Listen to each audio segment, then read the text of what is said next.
인플레이션은 경제에 부정적인 영향을 미칠 수 있는 현상입니다. 그러나 역대급 인플레이션에도 살아남을 수 있는 방법이 있습니다. 첫 번째로는 예산 관리에 신경을 써야 합니다. 지출을 철저히 관리하고 정말 필요한 것들에만 돈을 쓰는 것이 중요합니다. 두 번째로는 저축을 해야 합니다.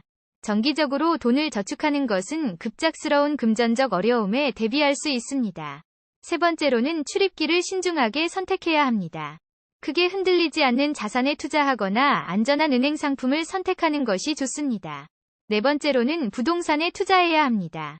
부동산은 인플레이션에 강한 자산이기 때문에 가치를 유지할 가능성이 높습니다.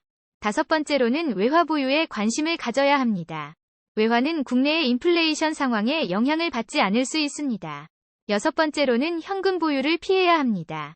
현금은 인플레이션에 취약하며 가치가 낮아질 수 있습니다. 일곱 번째로는 자산 다각화를 추구해야 합니다. 여러 종류의 자산에 투자하여 위험을 분산시키는 것이 중요합니다. 여덟 번째로는 생활 습관을 검토해야 합니다. 불필요한 소비를 줄이고 절약을 통해 경제적인 여유를 만들어야 합니다. 아홉 번째로는 돈을 벌기 위해 창업을 고려해 볼 수 있습니다.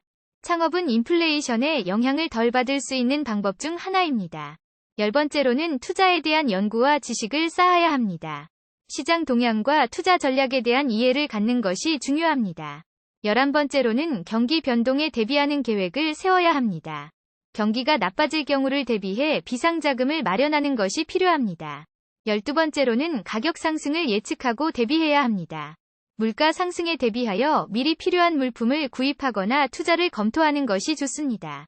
13번째로는 가족이나 친구들과 경제적인 협력을 이뤄야 합니다. 서로를 도와주고 지원해주는 것은 인플레이션 상황에서 큰 도움이 될 수 있습니다. 14번째로는 정부 정책에 주목해야 합니다. 정부가 내놓는 경제정책과 금융지원을 활용하는 것이 필요합니다. 15번째로는 금융상품을 신중하게 선택해야 합니다.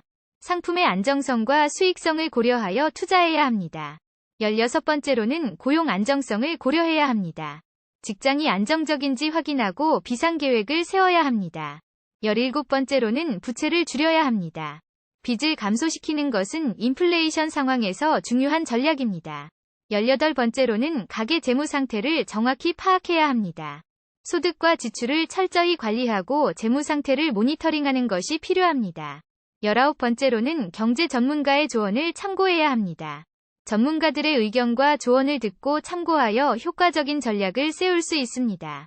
20번째로는 견디고 버텨야 합니다. 인플레이션 상황은 일시적인 현상이라고 믿고 지속적인 대책을 갖고 기다려야 합니다.